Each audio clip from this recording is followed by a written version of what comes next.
शिव साध साध सब नेक हैं, आप अपनी ठोरे, जो सतलोक ले जाएंगे वो साधु कोई और।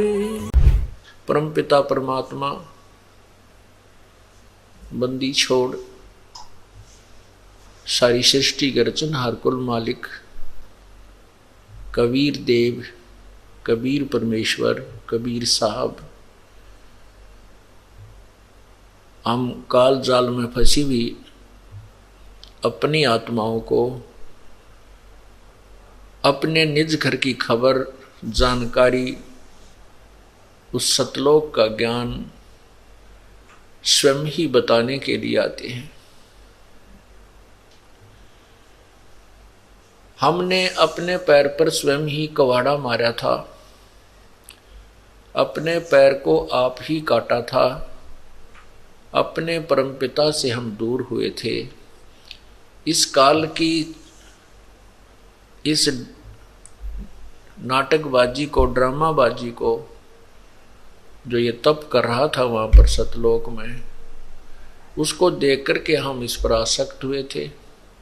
अपने परमात्मा से हमारी श्रद्धा हट गई थी, इसके अंदर हमारी आसक्ता बढ़ गई थी। हम अपने पतिव्रता धर्म से गिर गए थे।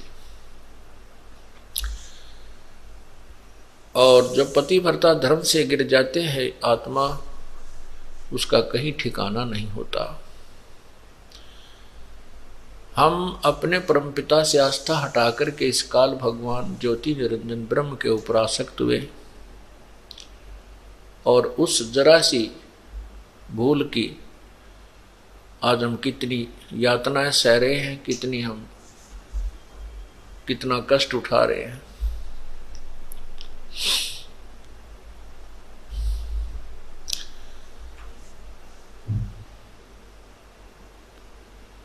राजा राम की कार उलंगी गई, सीता लंक मजारे, 10 मस्तक रावण के काटे, विवेक सुन को राज दिया रे। परमात्मा बंदी छोड़ कबीर परमेश्वर हमें याद दिलाते हैं कि जैसे यहाँ की जो कथाएं आपने सुन रखी है, क्योंकि हमारा धर्म, पवित्र धर्म में जन्म हुआ, बचपन से ही हम जो कथाओं की, जिन भगवानों की महिमा हम सुनने लगे थे, वो हमारे हृदय में समाई हुई हैं। उन्हीं के उदाहरण से हमें समझाने की चेष्टा करते हैं परमात्मा कि जैसे सीता जी ने जो लक्ष्मण जी ने कार लगाई थी कि इस रेखा के बाहर मत आना, इस रेखा से बाहर मत जाना, सीता जी को कहा था जब तक हम वापस नहीं आए तब तक आप इस रेखा से बाहर नहीं आना। अब सीता जी ने रावण को ना पहचान कर, वो एक साधु वेश में था और उसकी बातों में आकर के सोचा था कि इस रेखा से थोड़ा सा दूर जाऊंगी, इसमें क्या फर्क पड़ता है। अब वह तो उसकी सोच थी कि कुछ नहीं फर्क पड़ेगा, लेकिन जिन्होंने ये लगाई थी रेखा, वो जानते थे कि जिसका घर ही छूट गया है तो उसके ऊपर आपत्तियां कितनी ही आ सकती हैं। जिसका राज भी छूट गया है तो उस पर आपत्तियां और भी बहुत आ सकती हैं। लेकिन सीता जी ने उनकी बातों के, उनके वचनों का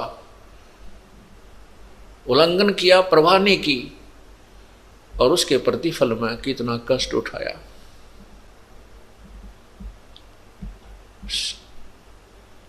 इसी प्रकार हमने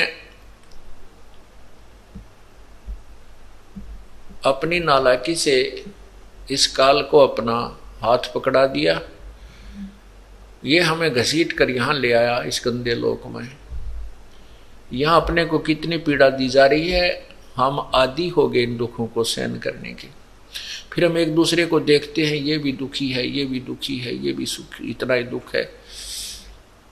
इस तरह हम एक दूसरे के दुख को देख करके हम अपने दुख को कम मान करके सुख महसूस कर लेते हैं। एक व्यक्ति के दो पुत्र थे, दोनों ही मृत्यु को प्राप्त हुए। एक के दो पुत्र थे, उसका एक ही मृत्यु को प्राप्त हुआ। तो जो जिसके दो में से एक मृत्यु हुई थी, वो व्यक्ति वहां गया जिसके एक ही पुत्र था, उसी की मृत्यु हो गई थी। तो वो भी बहुत दुखी था, और जिसके दो में से एक पुत्र की मृत्यु हुई थी, वो भी बहुत दुख महसूस कर रहा था। वहां जाकर जब उसको पता चला कि इसका एक ही पुत्र था इकलौता, वो भी मृत्यु को प्राप्त हुआ, तब उसने राहत की सांस ली, है भगवान शुक्र है मेरा एक तो जीवित है। तो इस करके उसने अपने उस महादुख को उस तुलनात्मक तरीके से अपने आप मान लिया, अपने आप सेटिंग कर ली अपने मन की कि इससे तो मैं सुखी हूं।